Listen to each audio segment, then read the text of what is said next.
Hey everybody, this is Rydo and we're back with another recording of Hearthstone. Today is, what is today? Let's see, March 14th, Wednesday. YouTube creators, or what is it? YouTube Insider had a video talking about with somebody, and their first question was, how hard was it for you to get your first 1,000 subs? And they go, oh, it was real easy because I was working for a different company and I just took all my subs from that channel to my new channel. And I'm like, oh, well, okay, that's not very helpful to new streamers at all. We need to play Paladin victories. If I happen to get spells and get 2 done, that'll be it for today. Theoretically, if things really picked up today, since I sort of have a ton of news, trying to get all 3 of the daily quests done on Wednesday makes a little bit more sense than trying to do it on Friday, but I'm running on very little sleep due to insomnia and that the clock's being changed, so that's an issue too. But right now I'm on a second wind, but I know that second wind will just disappear in a second very quickly, and so I need to try and rush. There's a game that came out March 13th called Geography Quiz. I am not going to say it's a good game. They want $5 for it, and it does not look like it's worth $5. But I would say, for a game that really is just showing you a globe and telling you to click on a certain country, it shows you the flag and the country that you're supposed to click on. It's not a terrible concept to try and do something like that. Like, it very much looks like a mobile cell phone game, and probably is just a cell phone port. But there's 170 countries, 17 levels. Not worth $5 certainly, but I always have that itch for a Where in the World is Carmen Sandiego remake, and they have done such a terrible job on capitalizing on Carmen Sandiego since the 80s or 90s cartoon. There's been nothing whatsoever, which makes me wonder if somebody lost the licenses in some file cabinet somewhere and they just don't care about it, which is sadly a major problem under copyright law in the United States, is that these giant companies just buy smaller companies, and as they get the physical licenses and the contracts, they're actually locked in a drawer and people don't have keys, or it's not worth the big company's time to even see if they own the license. So there are entire movies out there that they might be owned by one company, they might be owned by another, they might be owned by a third, and since none of those 3 companies really want to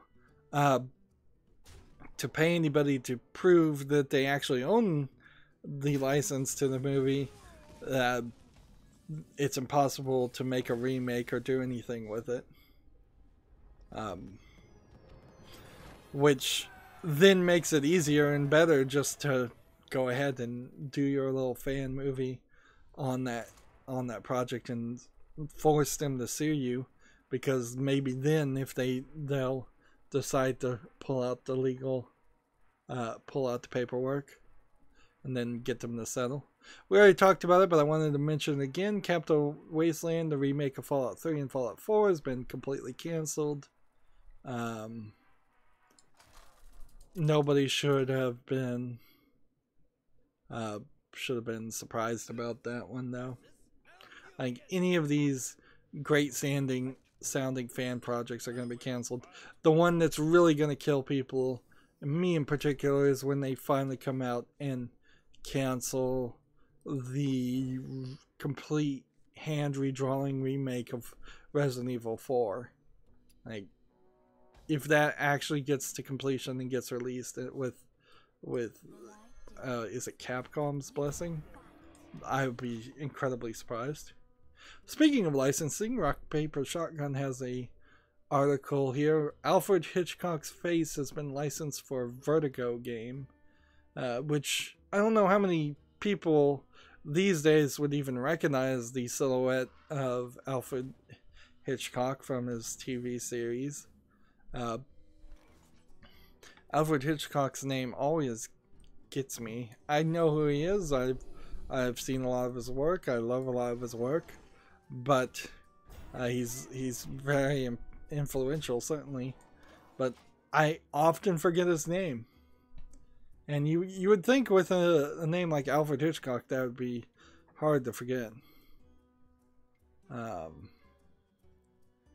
So what is this Vertigo?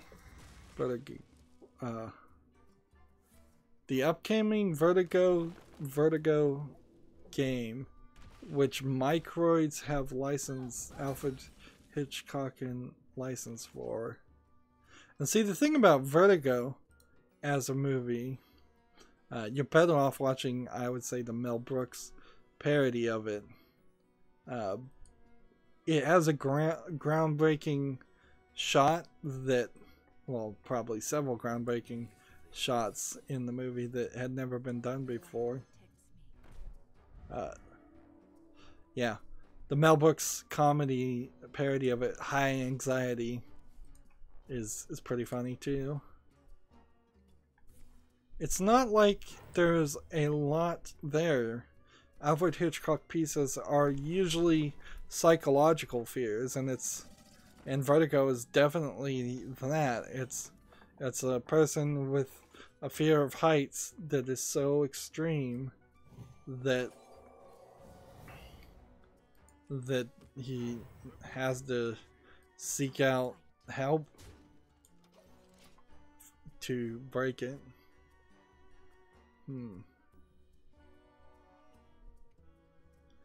The thing here is that there's just, in this article, there's no talk of the actual game. There's no screenshot. There's no link to a website.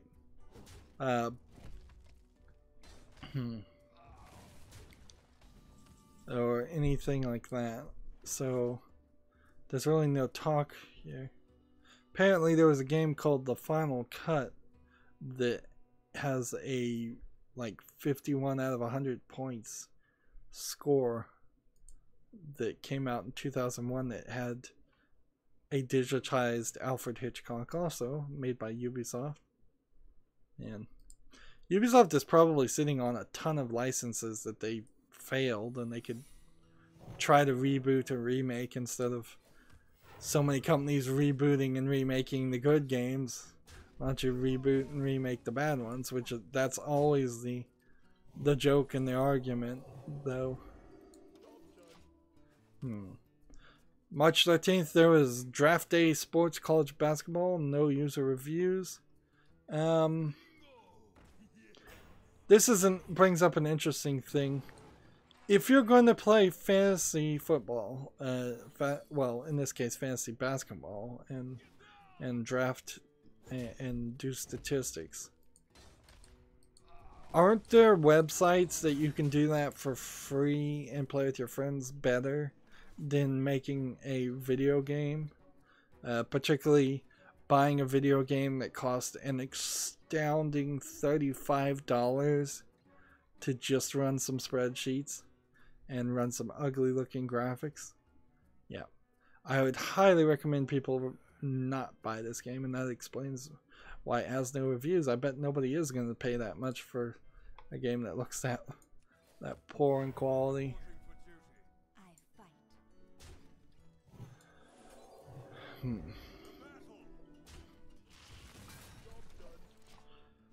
Splinter Cell 2018 was briefly listed on Amazon.com, so it is possible that they're going to bring back Sam Fisher and the Splinter Cell series. I don't think Ubisoft is super into that. They've got their Rainbow Six Siege game that's part of that universe, and that's what they're focusing on. But like I was just saying, it wouldn't be an insane thing if they came back and remastered the older games. Yeah, I would definitely consider playing a Splinter Cell game if it wasn't so old. There's a skit that was on XPlay, which was an old video game show called The Adventures of Bob and Steve. It might have not even been on XPlay. It might have been on Attack of the Show, which had characters and cuts and like footage that they were making using one of the Splinter Cell games. Those games are so old, though. I think you would have to do a full-on reboot to try to get people's attention. To like try to tell whatever Splinter Cell tale has been told. Like, I don't know how much of a long-going trilogy-esque storyline happens in between the Splinter Cell games. It might be each one is completely standalone. And you certainly could still have Splinter Cell games. It's not like there's been any crazy new technologies announced or found out that's being in use by the CIA or the U.S. military. So it would still feel modern. Let's see. YouTube advertising retweeted an article that says YouTube will teach brands at South by Southwest how to strategically use 6:15 and long form ads. I'm getting really frustrated with the unskippable long ads, or the unskippable 15-second ads. I've seen it directly on YouTube's own channels too, where they're using unskippable ads, and I'm like, oh man. And that's really what it gets down to. I'm starting to suggest and think that you should just have an ad blocker. It's kind of hard on your phone to have an ad blocker that blocks YouTube ads because they encrypt them through HTTPS, but you need that ad blocker because there will be some people that just have unskippable ads, and that stinks. And I guess I was probably one of them when I had ads on my channel, because by default those boxes are checked.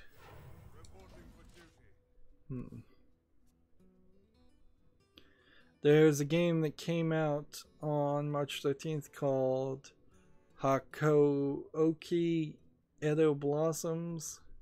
It's a ninja visual novel with a bunch of guys. Adventure. Maybe vampires too, it seems. See 9 reviews so far. And let's see, what can we get here? Full Japanese audio, but only English subtitles. Excuse me. Attack. And there's...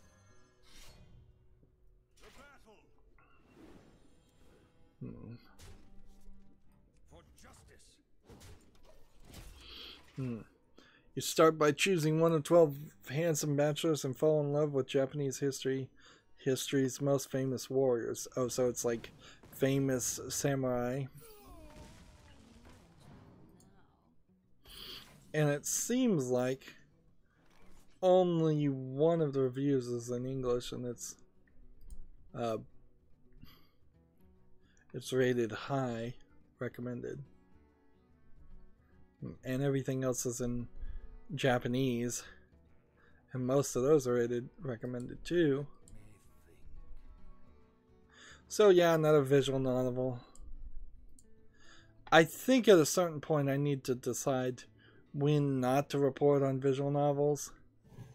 Is it when they're first announced and they're new? Should I report on them, but not when they just come out? Or do I have to? Or should I don't have to. Should I always report on them? Because if I just report on other people reporting on visual novels, I'll miss a lot of them, which isn't a big deal to me. I'm very much in flux. A lot of things happening here. I'm also not encouraged when I heard that video and the person just flippantly go, "Oh yeah, it was easy to get 1,000 subscribers," and they got in the first few weeks. I mean, it really does get me down when sometimes there's some hard realizations on my channel where I have to really go, yeah, this is just a failed YouTube channel.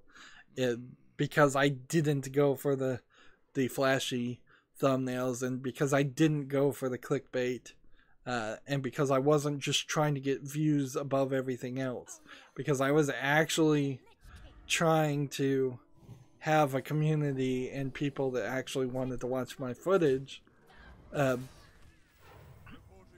Years literally have gone by while this channel hasn't succeeded. But also, I don't know how much of a difficulty spike it is to make a YouTube video game channel versus making other types of channel. There's just so many video game streamers that the competition might be so extremely high. Rock Paper Shotgun has an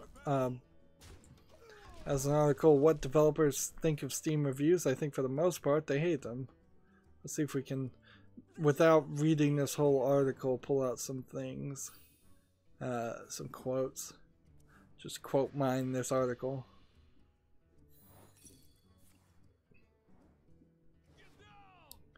Let's see.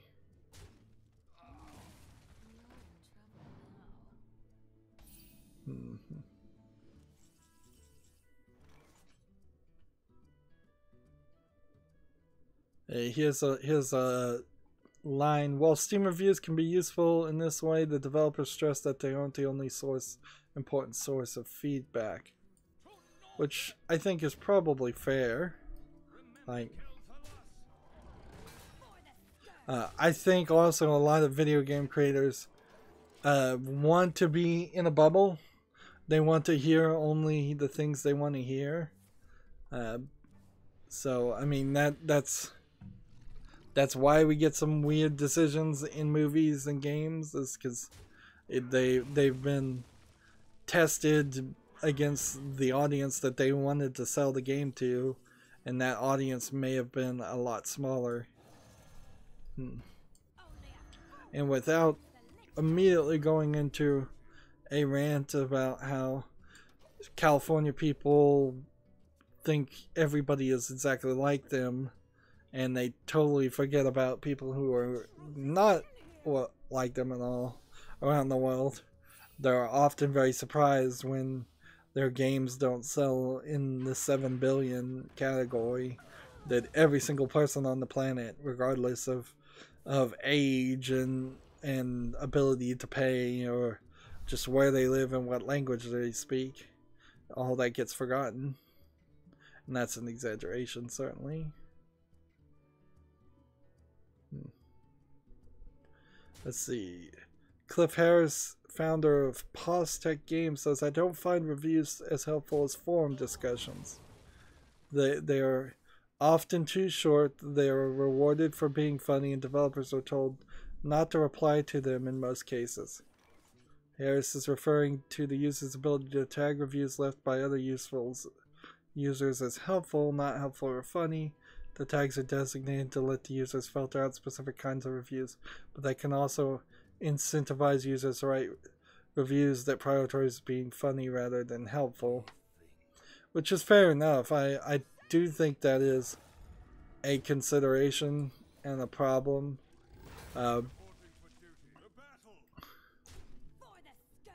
But the helpful, not helpful part. The funny tag really is just there, so you can flag it as something besides helpful or not helpful. Funny probably is considered neutral or its own category.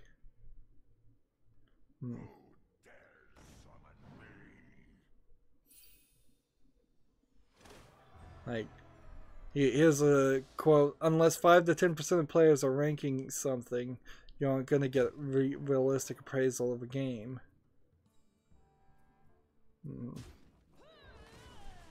Here's a quote in red: a controversial business decision by a publisher, a statement made by the developer which the community disagrees with, can lead to games taking a critical beating on Steam. So here's the comparison there. If they get a critical beating on their reviews, or they get a critical beating on in the forums, is there really much of a difference? I guess the discussion forums are hidden and not seen on the main page, and that's why people do give bad reviews and review bomb. Inherently, an article like this, though, is kind of a pointless article written by Rock Paper Shotgun. It's funny, I would expect PC Gamer to be more the type to write something like this, but who knows, that might be the exact same company, same parent company now.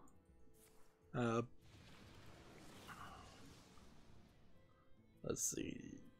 You're a Gamer and Rock Paper Shotgun are the same, and Video Games 24/7 are the same.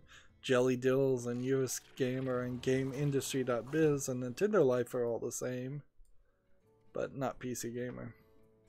That's a slightly different company that shills for the industry a lot. They all do. An article like this, though, is pointless because what are you going to do?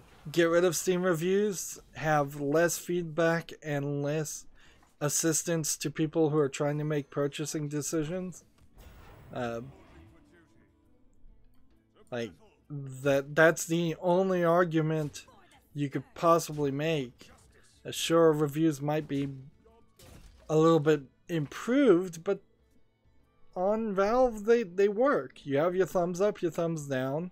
We're not getting into crazy metrics where you're giving it 1 out of 5 stars or 5 out of 10 stars, which we don't need any of that. People keep their reviews short, which is nice, instead of the long-winded reviews that video game review sites give. So there's not really a fear of competition between video game journalists and video game players, normal video game players. So I mean, I don't see how you fix it.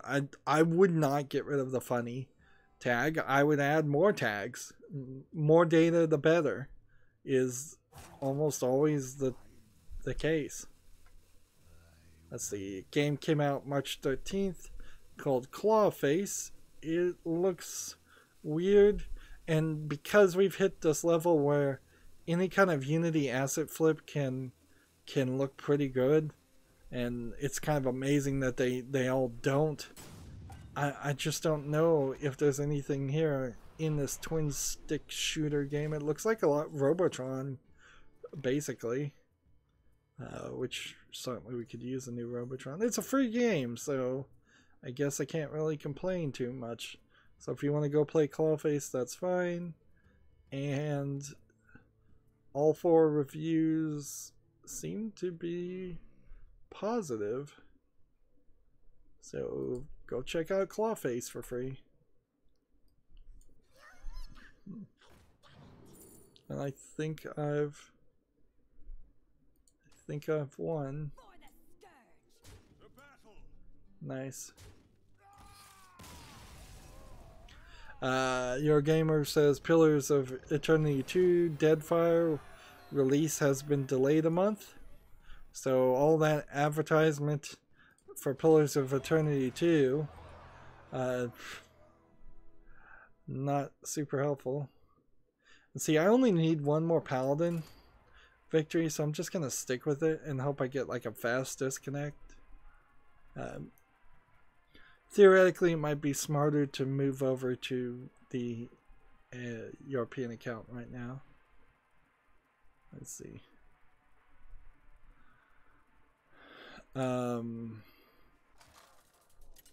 Pillars of Eternity 2, including Switch versions, are planned. They're not really even showing any footage of this game. That's interesting. It's probably one of those turn-based strategy games that I'm not very interested in based on the name alone, so I'm gonna just move forward. There's a virtual reality football club came to Steam on March 13th. I probably don't need to say the date. Football meaning soccer to people in the United States. Let's see. There's 5 user reviews. And it requires VR. I should probably not cover VR games. 1 is not recommended, 2 are not recommended, and 3 are recommended. So when you have that division, I imagine it's not the greatest of game. It's early access, and they want $14 right now, but it's 30% off.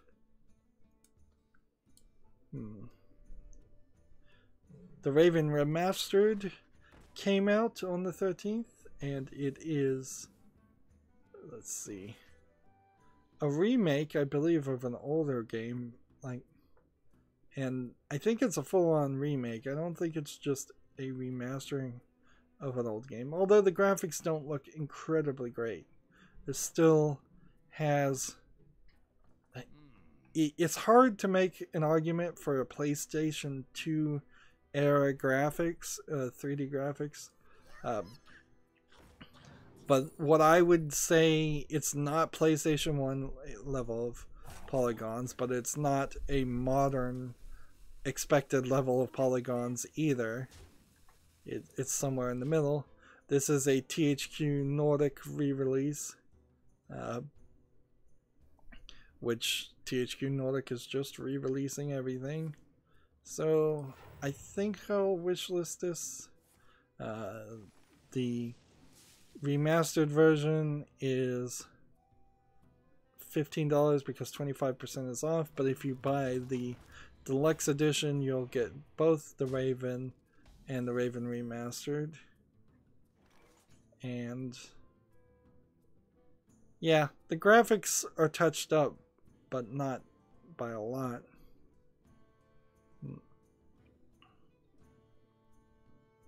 Like, there's one negative review that says, if this is considered a remaster, then I dread to know how the state of the original was. Which, in all fairness, the Raven is a game I've never heard of, so it probably is a incredibly bad looking game by modern standards. Just end our turn there. I'm gonna click on this link and look at the original game and see what the reviews on that are.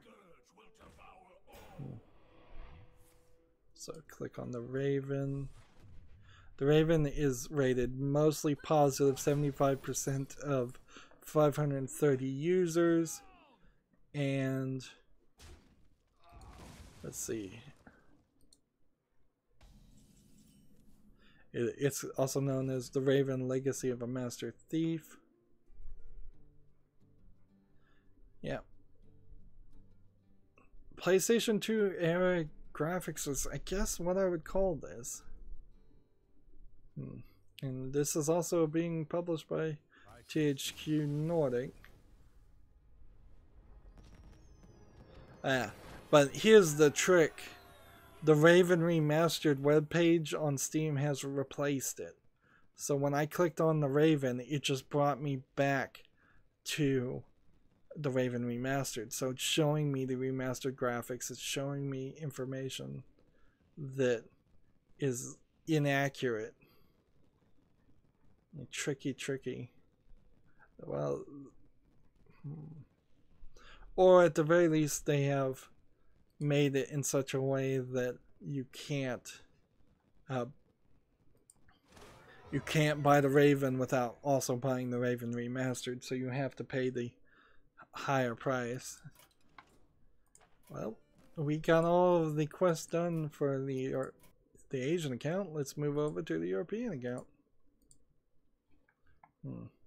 There's the New Adventure Company Hits collection that is $90 and includes 15 Days, Ori of Fate, Black Mirror 1, 2, and 3, which I already own, the Book of Unwritten Tales, Book of Unwritten Tales 2, Book of Unwritten Tales, The Critical Chronicles, Darkfall 1 and 2, The Moment of Silence, The Mystery of the Druids, Overclock, The Safecracker, The Ultimate Puzzle Adventure, and The Raven Remastered.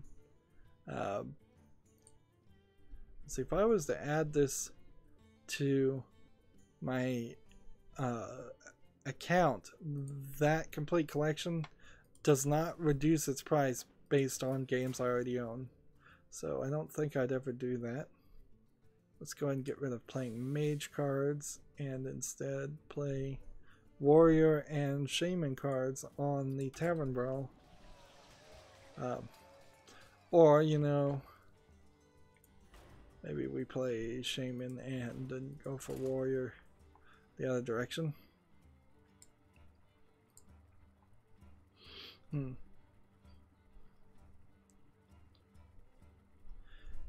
Let's see. The Raven Remastered. What kind of game is it? It says Adventure Gore.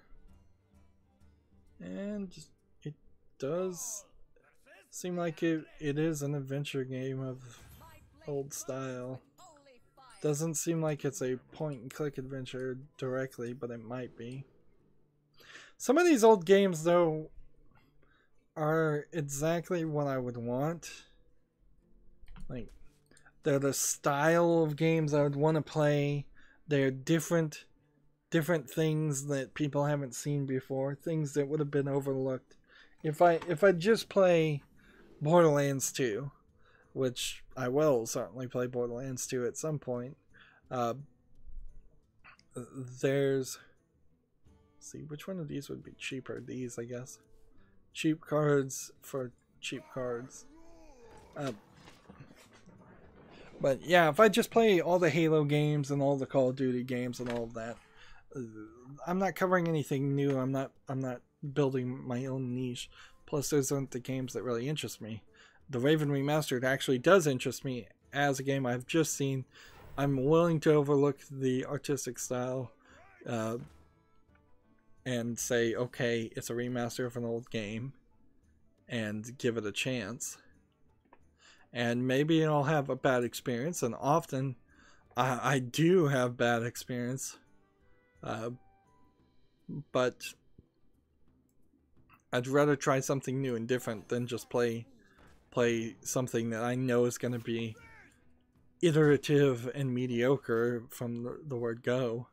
Like, I know I'll probably have a decent experience if I were to play, say, a Call of Duty game, but I don't think I'd have much to say about it in the long run.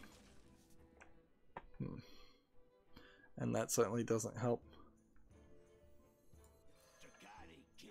criticism.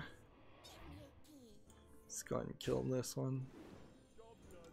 There is a game called Run Dorothy Run. This looks like it is a endless runner based on the Wonderful Wizard of Oz. Came out March 13th. I don't think I'm gonna have to train myself to stop saying the date. Steal durability from his weapon. An endless runner in VR seems like the exact opposite of what you'd want. And this game looks awful. There's just no graphics there. I don't think you can go with cutesy CG graphics, cartoony graphics in VR games at all. I think you have to go ultra realistic. I don't think anything else works. And so while I'm looking at these cartoony flying monkeys and the green head of Oz, it just does not look good.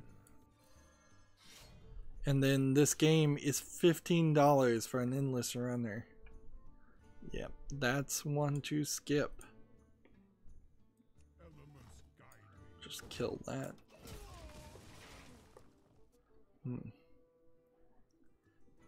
Let's see.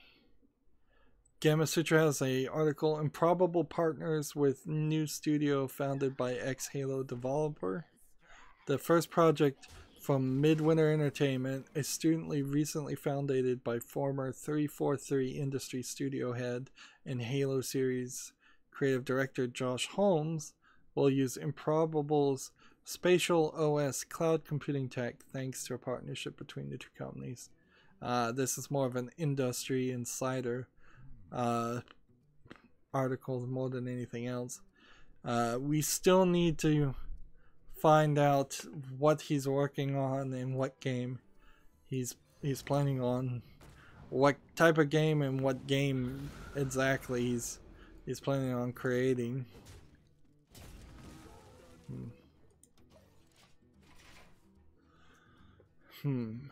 Partnering with cloud computing is really going the wrong direction in my opinion. I've really yet to see any cloud computing style game succeed. Let's play this, and then let's see this and this and that. And I don't have any friendly mechs. I could play this, but I just wait. Somebody is going for search engine optimization, and they've released a game called Tesla Roadster Going to Mars game for Elon Musk, SpaceX, and Heavy Falcon fans. And it's just what I can only assume is a Unity asset of a car with a Unity asset of a space asteroids-esque game in the background. Fake game, if I've seen one. Its developer is called Ugandan Warrior. They are also the people who made Ugandan Know the Way, which is $5 also. Wow, people are rating that highly too. And the publisher's Ugandan president for both of those games. Like, and see, here's the thing. Is there a report button on games like this? If I'm gonna see games like this, I need to use this attack here, do this. And play this. And then return. Like, how does one report or flag a game?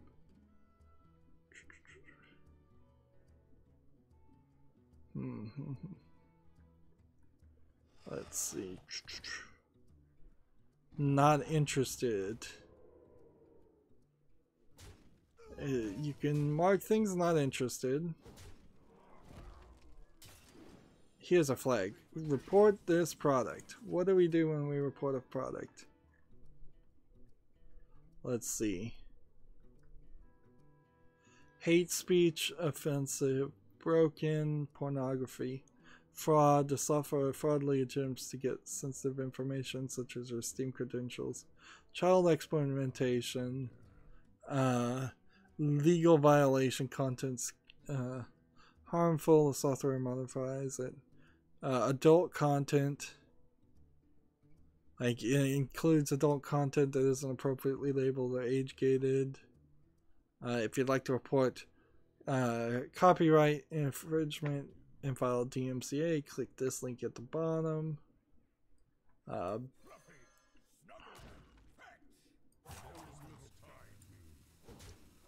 let's see, I probably should have killed that one.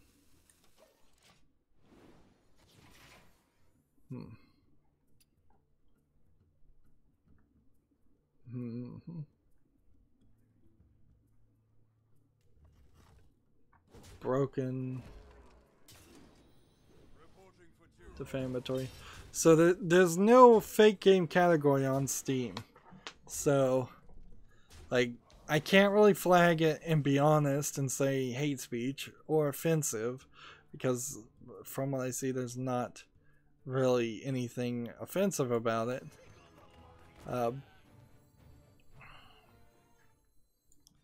So,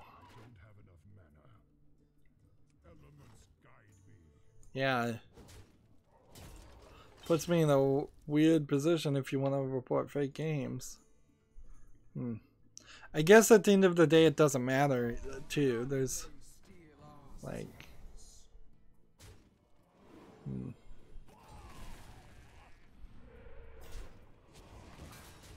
Like, somebody's written a long list of reviews here.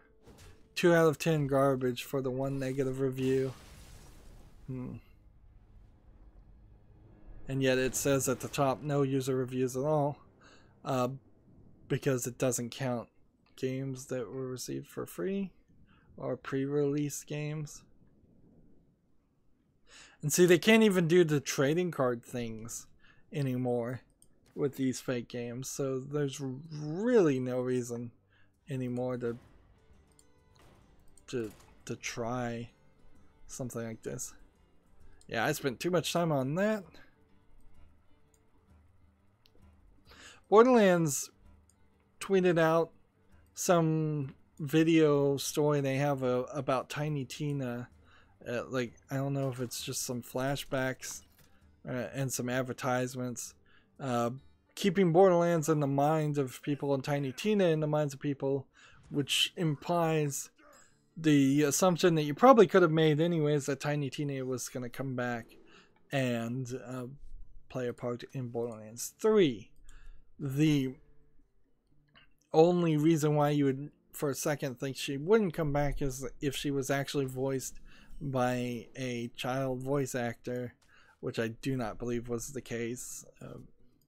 And that child voice actor or actress voice changed so much that over the years it wouldn't work. But I seriously doubt that was the case. I imagine it was a full-grown voice actor doing a child's voice as Tiny Tina. And I'd want to see her back. I'm not sure I'd be super interested if they brought her back as a grown adult and said that Borderlands 3 took place several years after the events of Borderlands 1 and 2, because for the most part, Borderlands 1 and 2 happened almost back to back. So I wouldn't want it to be too much time in between. So yeah, I'd still want Tiny Tina in her. I think we probably are cool even with all the school shootings and all that drama. I think we'd still be cool and safe to have her as a playable character. I think we already had some younger-ish playable characters in Borderlands 2 to begin with, so a teenager from Pandora being a playable character seems realistic. It'd be kind of funny if they went the other direction and they had like a really, really old person as a Borderlands character who could still move and run. Or like TJ, but TJ's not gonna come back, certainly.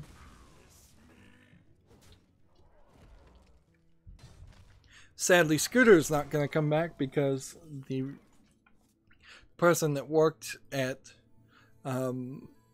Gearbox that voiced Scooter had like a disease, and they kept him on until he finally quit. Many years of not really doing any work there, and so they treated him really nicely on the face of it. The 25th Award, the Silver Case from Grasshopper, maker of No More Heroes, is out, and it has 3 reviews. I'm gonna wishlist this. They just kind of snuck it out there. What kind of game is this labeled as? Adventure, violent, visual novel. It's English and Japanese. I think this is one of those games that would qualify for an exception on my no visual novel stance, or only the best visual novels, because it's coming from a different direction. It's not a company that just makes visual novels. It's Suda51. That's a noticeable name. There's 4 reviews, and they are all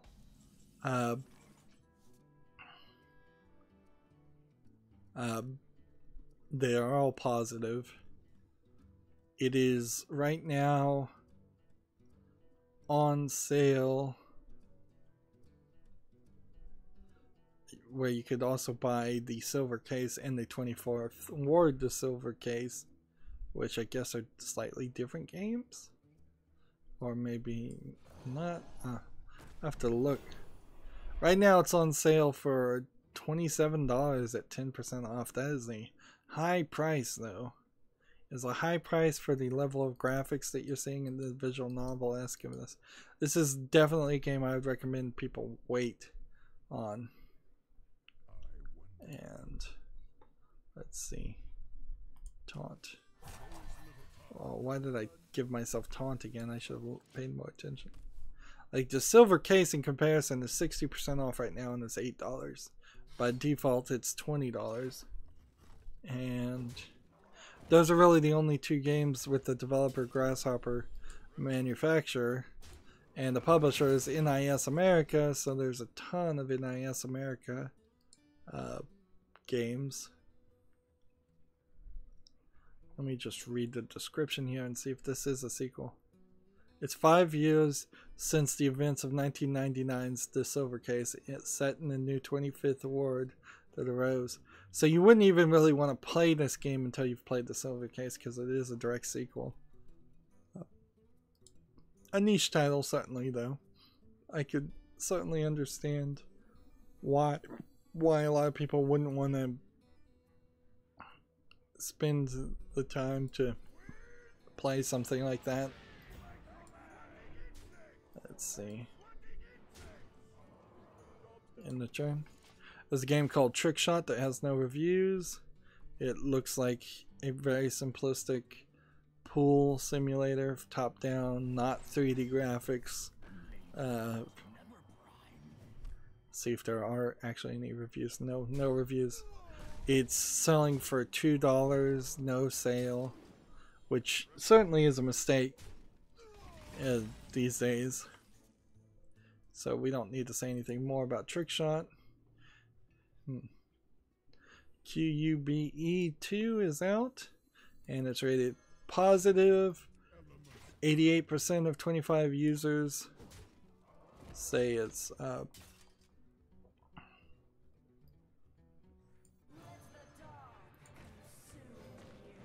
see. Whenever you target this minion with a spell, like QUBE is sort of Portal, and QUBE Portal 2, as far as Giant Bomb was describing it, as sort of Portal 2, and that is very interesting. They had some complaints about the story not really moving fast. I think the expectation of a puzzle game having any story at all is asking too much. So this is one of those games where I can put it on my wish list. It's 20% off, but it's $20. I can wait till it goes on sale. I wouldn't particularly want to pay $20, maybe $15. $10 would be a lot nicer. Let's see. Whenever a spell deals damage, restore that much to your health. This, that, attack.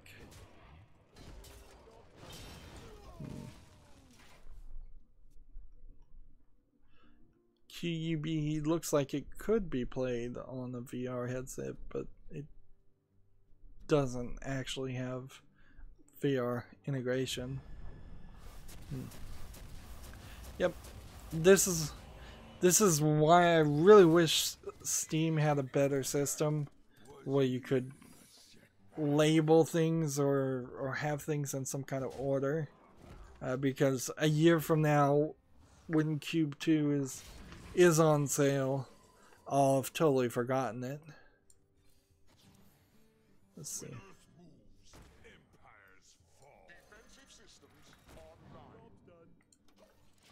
See, there's a game called Robo Encryption Zup.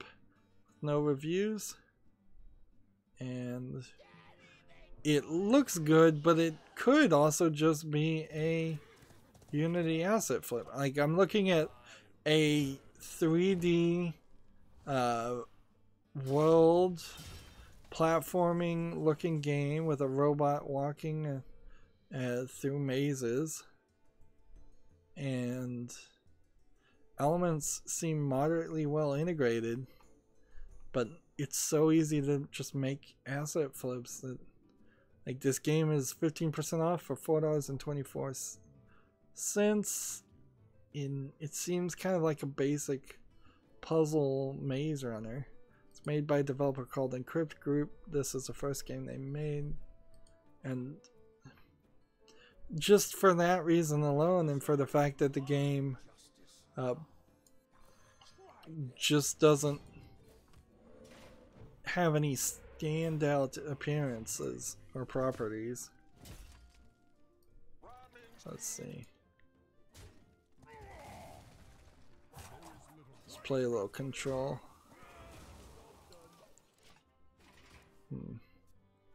He's trying to play the Four Horsemen. Yeah.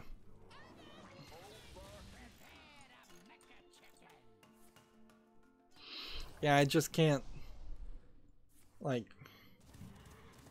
recommend a game like this, and the name is pretty bad too. After menu survives damage, summon a random legendary.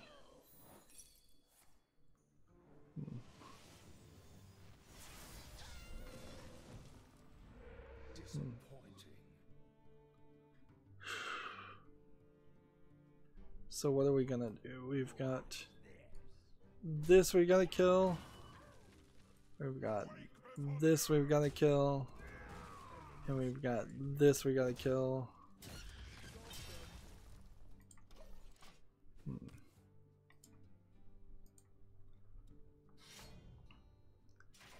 NVIDIA's Turing graphics cards are apparently delayed again, according to Rock Paper Shotgun. Which, I mean, that's not really super surprising. I think they're gonna have to build some anti-mining technology into the next generation of graphics cards, or they're gonna lose control of the market, and it's just always gonna be this instance of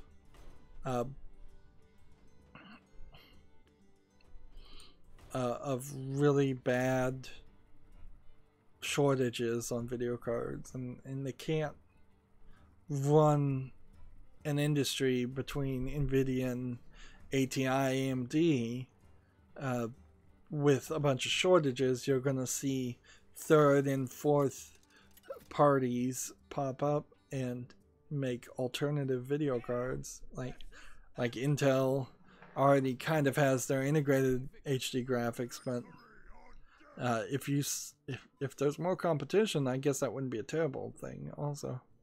And I imagine it's just getting harder and harder to maintain a noticeable amount of improvement every generation of video cards. Let's see.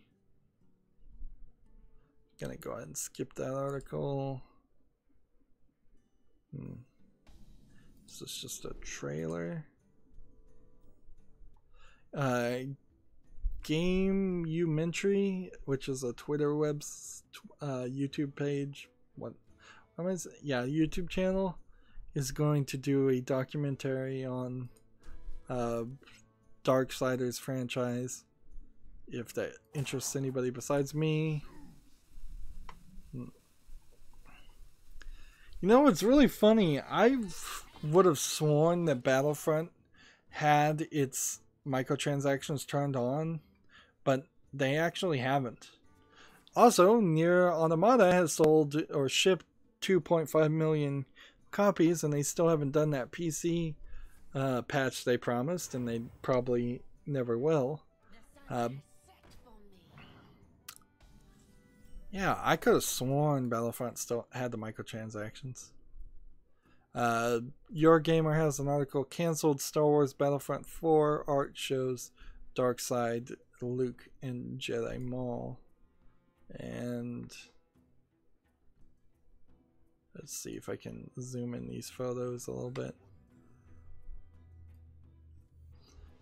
One of the things they like to do when they make a Darkseid version of Luke is to drastically change his appearance. So like he's bald with a gray skin and yellow eyes. The Force Unleashed 1 did this too in some DLC. And here's a dark Obi-Wan Kenobi.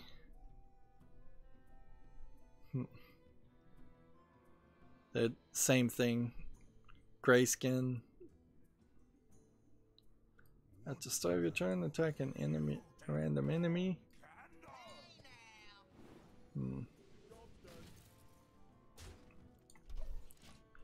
And a Darkseid, Mace Windu, and a light side Darth Maul.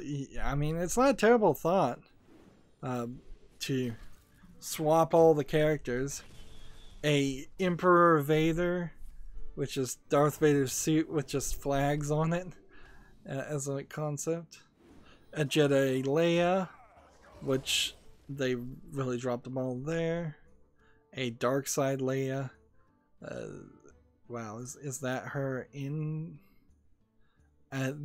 She's holding a lightsaber in front of her, but I think one of these concepts is kind of her in the slave Leia dress or something similar to that bikini outfit with coat, cape, and an evil Chewbacca. Well, how do you know Chewbacca wasn't evil in the first place? Let's see. If your opponent's hand is empty, gain charge. Knowledge is power, and I know.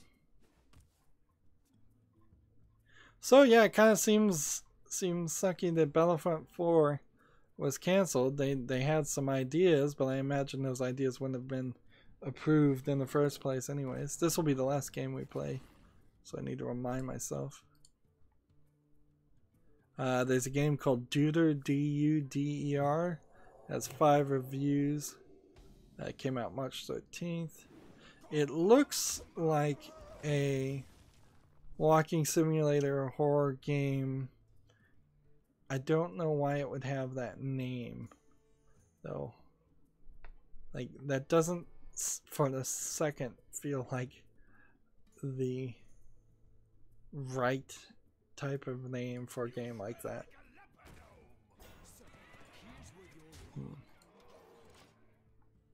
And it doesn't look bad, but in the dark it's really easy to do some more Unity asset flips and not have much of a experience. Let's see.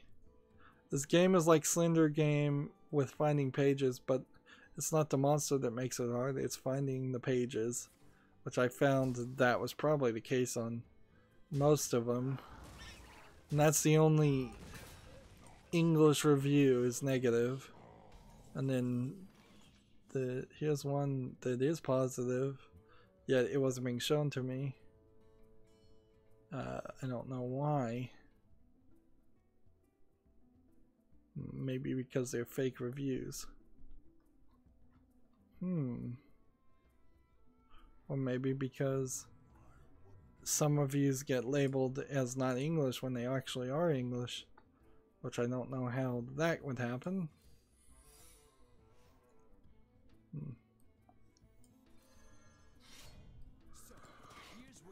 50% chance to hit the wrong enemy. I guess I'll take those odds. Just for what it is, I don't think I would recommend paying $5 for this game, and it's the only game made by this developer who is also the publisher, and so skip that. There's a tomb raiding tactics game called Pathway, according to PC Gamer, that has been picked up by Chucklefish. Let's watch the trailer. It's got a pixely art style, and when I see the phrase tomb raiding, I think Tomb Raider, but honestly I think this might be a little bit closer to a game like Spelunky. Let's see.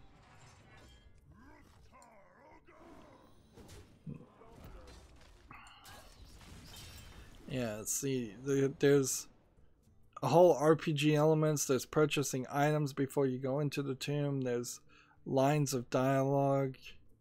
Yeah, this doesn't even feel like Spelunky. It feels more along the lines of a dungeon crawler, just a old classic dungeon crawling game, which doesn't impress me much because I never liked those style games. They were not high quality in the old days. Let's play this. I'm still just waiting for this guy to play a card. So yeah, nothing here surprises me too much with Pathway or interests me too much. Pathway is being published by Chucklefish, the publisher of Stardew Valley. I guess that kind of gives it a little bit of credibility, and it's going to come to PC later this year, but I imagine it'll get some coverage and then people will forget it pretty quickly. Here we've got somebody new who asks, what are you playing? What's your battle tag? Which the information on the chat here, I believe, says my battle tag. And if you can't recognize that I'm playing Hearthstone, then you've got problems. And let's see. I'm playing right now on the European account, if that's your question.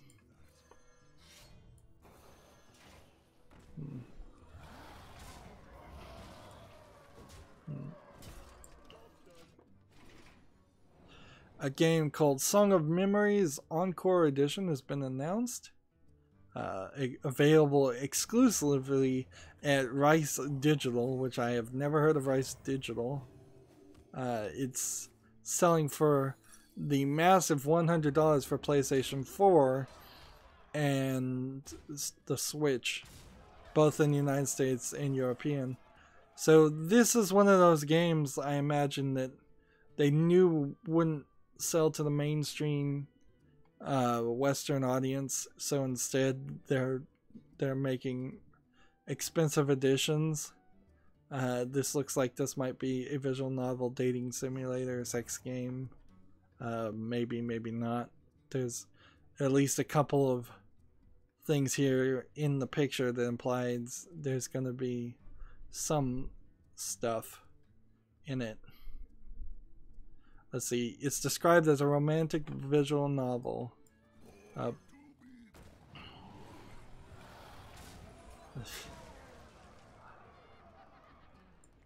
Yep, this isn't This isn't working.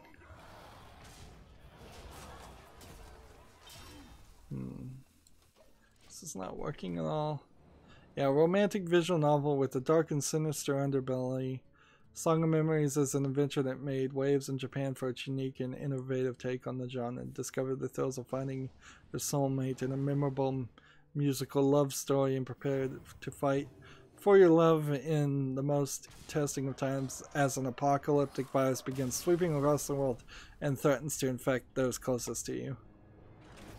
Yeah, I think I saw some trailers for this game and it had a weird twist halfway through.